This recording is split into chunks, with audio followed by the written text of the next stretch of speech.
Good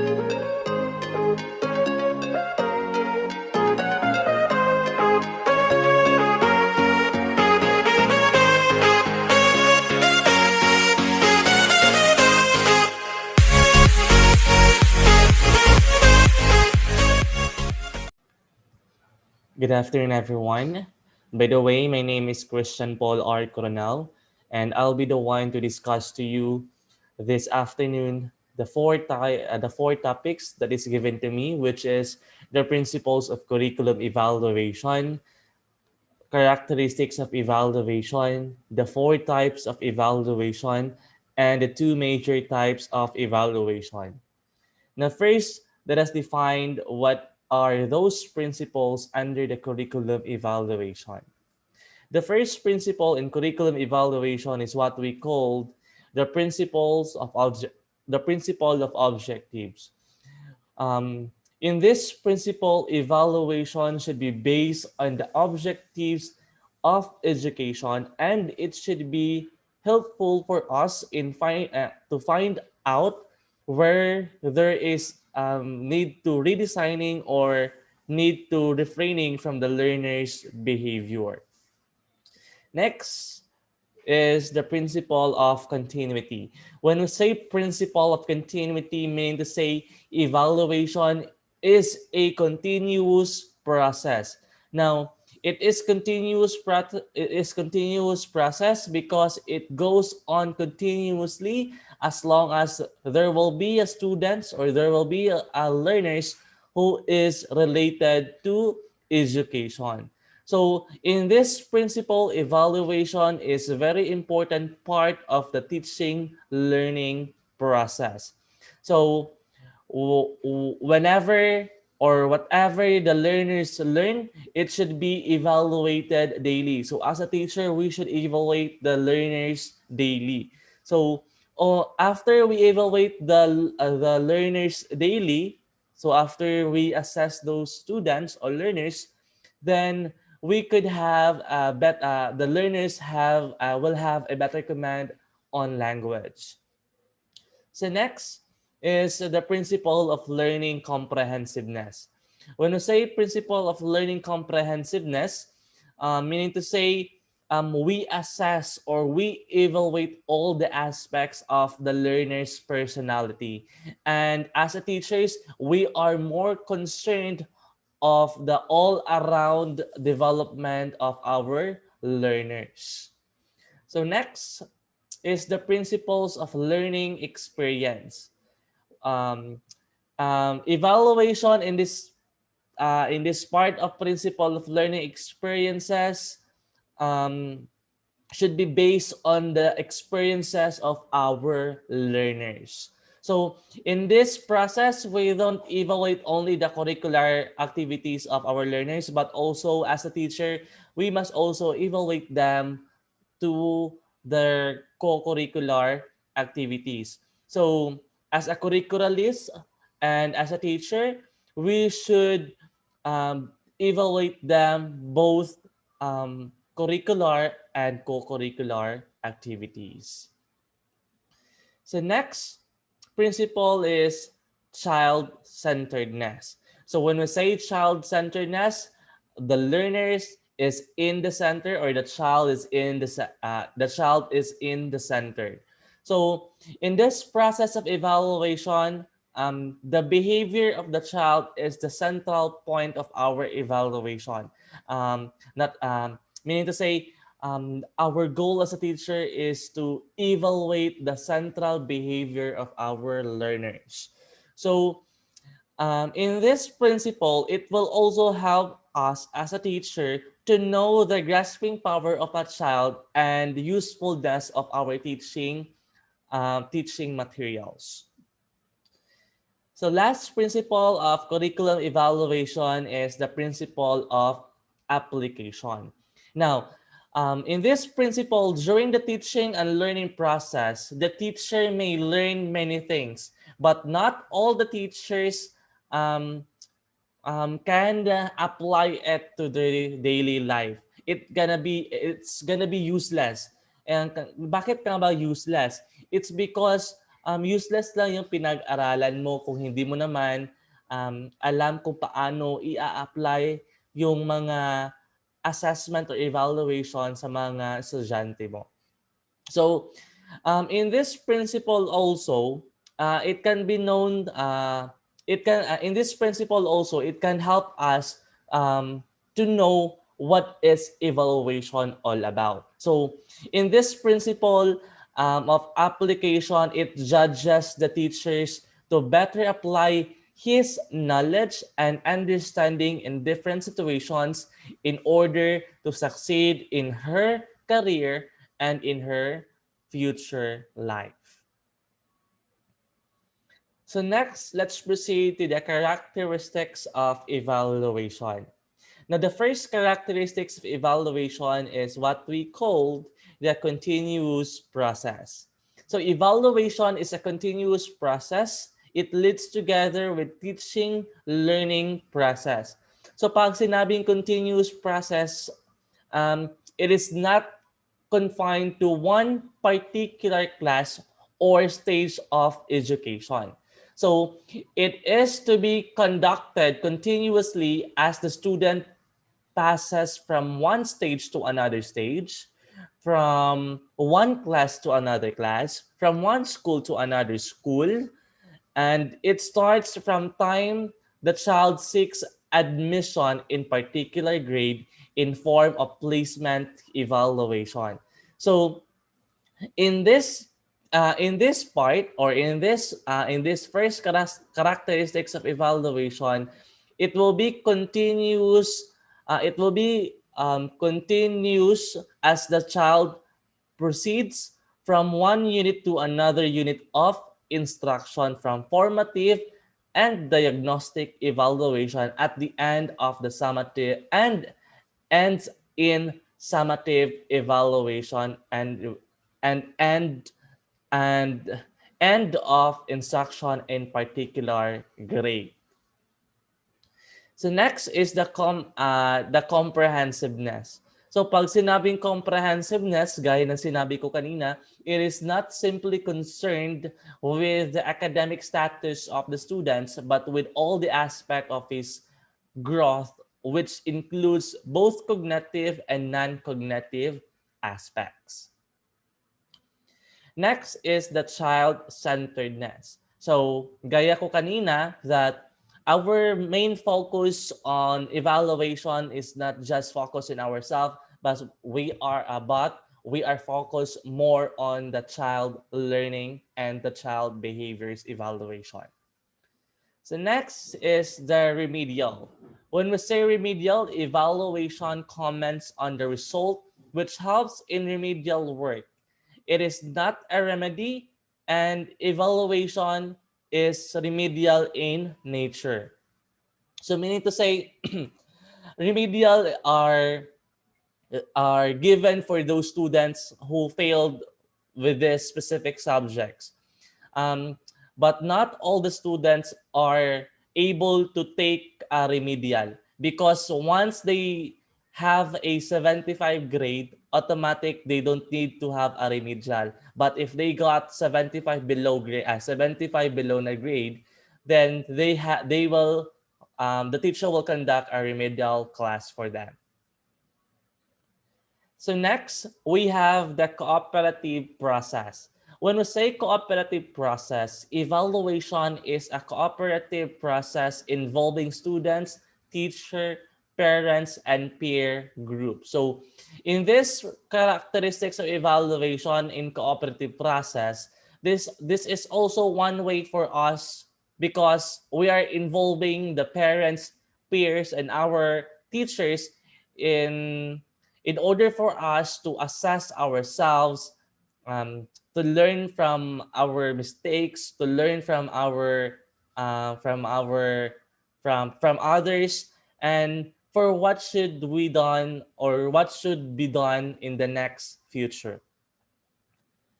Next is the teaching methods. Ano ba ang teaching methods? When we say teaching methods, effectiveness of teaching methods is evaluation.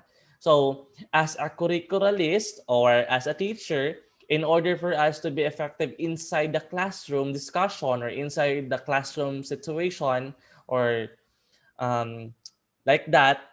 So we must use the evaluation for us to be able to know which part should be improved or to be changed. Next is the common practice. So ano ba yung common practice?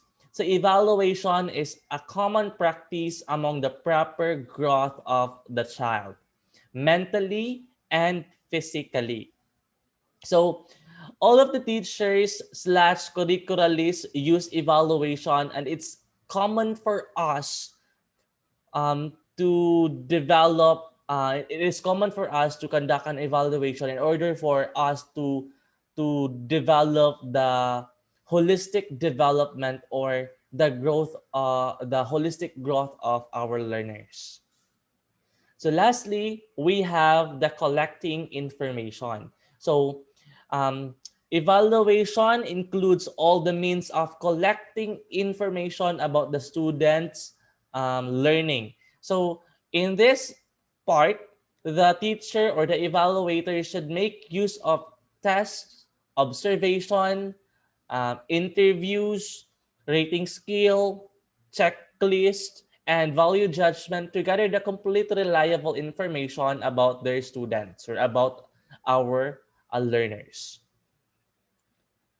So next, so let's proceed to the four types of curriculum evaluation. So there are four main types of curriculum evaluation, namely, we have the process evaluation, impact evaluation, outcome evaluation, and lastly, we have the summative evaluation. When we say process evaluation, it will help us to answer questions about our program, such as, has the project reached the target group? Ayan.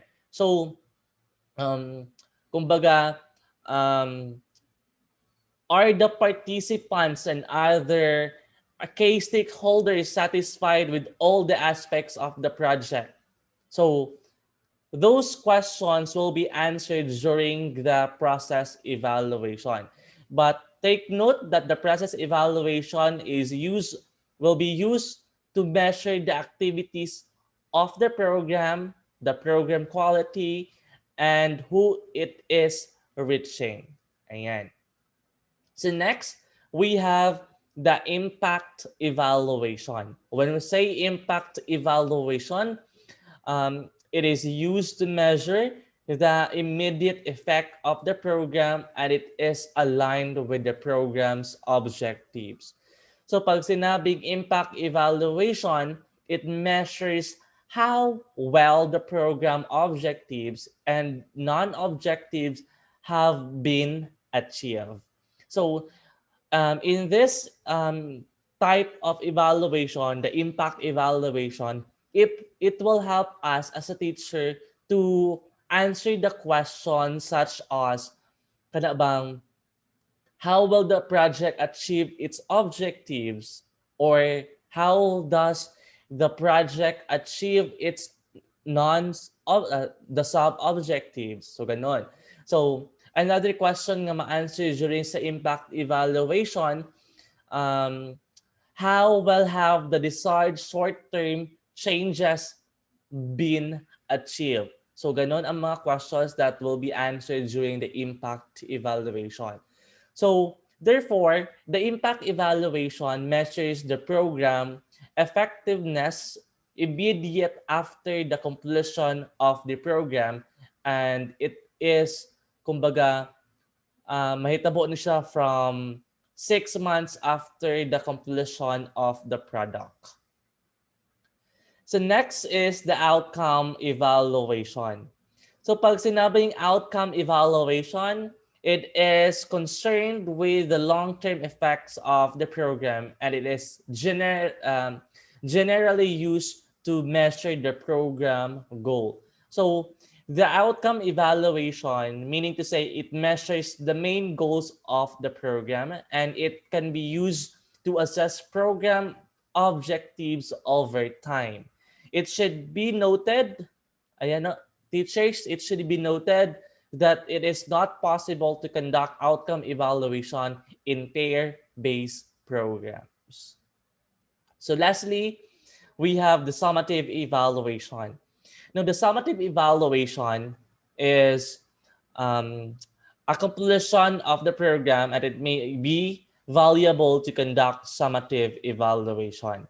So meaning to say, um, in summative evaluation, curriculalists must also consider the entire program cycle and assist its decision, such as asking these questions. So, kasagaran sa summative evaluation, mauning mga questions ginapangutana.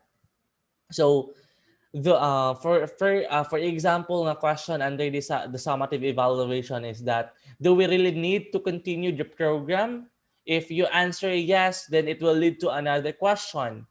Kumbaga, do we need to continue its entirety, or yan, kariyod. So next is it possible to implement the program in other settings? Ayan. So how suitable ang kaninga program? So kana nga mga questions will be answered during the summative evaluation. So next is that, um, let's proceed to the next slide. Ayan po. So in the next slide, ayan po. Earlier, we already discussed the principles of evaluation and characteristics of evaluation and the four types of evaluation. Now we are in the last part of my discussion, which is all about the two major types of curriculum evaluation. So, according to Sheldon of 2001, that evaluation is a process of examining a program or process to determine what's working, what's not, and why. So, it i- um, it also determines the value of learning and training programs and act as a blueprints of judgment and improvements. So in this topic, we are going to know what are the two major types of curriculum evaluation. So the first major type of curriculum evaluation is what we call the formative evaluation. Pag sinabing formative evaluation, it is a method for judging the worth of a program while program activities are forming in progress.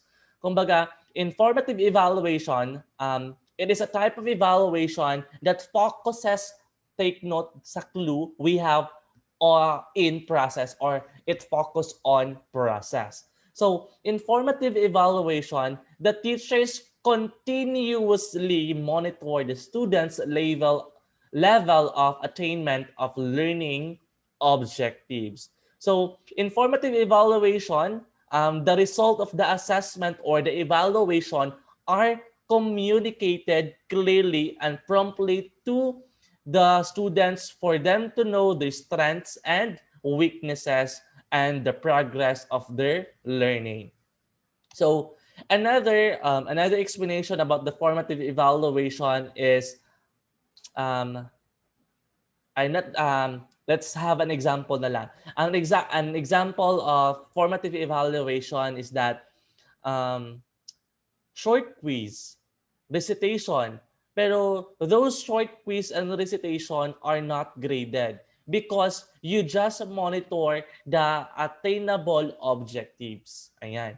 So the next major types of curriculum evaluation is that the summative evaluation. Ano ba yung summative evaluation? So, I know some of you here alam na kung ano yung summative. So, when we say summative evaluation, it is a method of judging the worth of a program at the end of the program activities. So, this type of evaluation focuses on the outcomes. So, tingnan po natin yung pagkakaiba ni formative at summative. Si formative, we are just focused on the process. Pero pag sinabing summative evaluation, we are focused down on the outcomes. So to give you more knowledge or to give you more information about summative evaluation, so in this type of evaluation, the summative evaluation, the result reveal whether or not instruction have successfully achieved the curriculum outcomes. So, in summative evaluation, it is used to certify what the learners know and what can do of their level, what can do and the level of their proficiency or competency. So, in this evaluation also, the summative evaluation usually expressed as marks or letter grades. Ayan. So usually, for there are schools na marks ang ginalagay and there are other schools na letter grades ang ginalagay nila. So next is another information that I will include in the summative evaluation is that the results of which are communicated to the students, not just hindi lang po not just communicated by the students to the students, but also communicated to their parents and other stakeholder for the decision making. So lastly, for the summative evaluation, it is also a powerful factor that could pave for educational reforms. So the example of summative evaluation, we have the long quiz, the quarterly exam, even ang ato ang licensure examination for teachers is part of the summative evaluation. So do you have any questions, clarifications, or violent reactions? Please let me know. You can message me through my Facebook so that I will address your concerns or questions. So I'm so sorry because I am not around this afternoon because we have our activities. So I hope that you understand that all. Ayan. So you have questions? So if you don't have any questions, thank you so much for listening and please wait for uh, please wait for my quiz maybe tonight. Thank you so much and keep safe everyone.